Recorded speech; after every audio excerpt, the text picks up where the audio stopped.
বলল, হে মন্ত্রীদের স্ত্রীরা, তোমরা এখন ইউসুফকে দেখো, তোমাদের হাতের মধ্যে যে ফল আছে আর চাকু আছে, ওই চাকু দিয়ে ফল কেটে খাওয়া শুরু করে দাও। সুবহানাল্লাহ বলেন। কিতাবের মধ্যে আছে সাইয়েদনা ইউসুফ আলাইহিস সালাতু ওয়াস সালামকে দেখে, সাইয়েদনা ইউসুফ আলাইহিস সালাতু ওয়াস সালামকে দেখে ডাক দিয়ে বলল যে হ্যাঁ, এটা কোনো মানুষ না।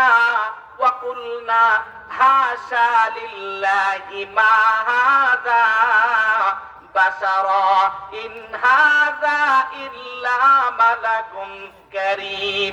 আল্লাহু আকবার। এটা তো কোনো মানুষ না, এটা তো সরাসরি ফেরেশতাদের মতো সুন্দর। বলো সুবহানাল্লাহ। এই কথা বলে এক পলকে সাইয়েদনা ইউসুফ আলাইহিস সালাতু ওয়াস সালামের নূরময় চেহারার মধ্যে যখন তাকায়া থাকলো, আর হাতের মধ্যে ছুরি, আর হাতের মধ্যে ফল, ওই ছুরি দিয়ে যখন কাটা শুরু করে দিল, ফল কাটা শেষ, হাত কাটা শুরু করে দিল। ডাবতে ডাবতে এক আঙ্গুল ছুটে যায়, 4 আঙ্গুল ছুটে যাওয়ার পরে রক্তাক্ত হয়ে যায়।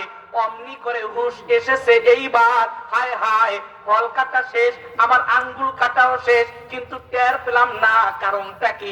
বলে কারণ আর কিছু না, সাইয়েদনা ইউসুফ আলাইহিস সালাতু ওয়াস সালামের এত সুন্দর চেহারা আমরা জীবনে দেখি নাই।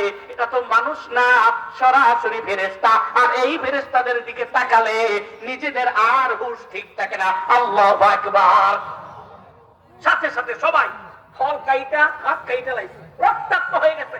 এইবার মাথায় হুঁশ হয়েছে, আরে হায়, ফল কাটা শেষ, আঙ্গুল কাটা শেষ, তার মানে এই ইউসুফের দিক তাকাইয়া আমগো হাত সব কাইটা লাইছি। এত সুন্দর মানুষ জীবনে তো আর দেখি নাই। সুবহানাল্লাহ বলেন। আমাদের নবী সাল্লাল্লাহু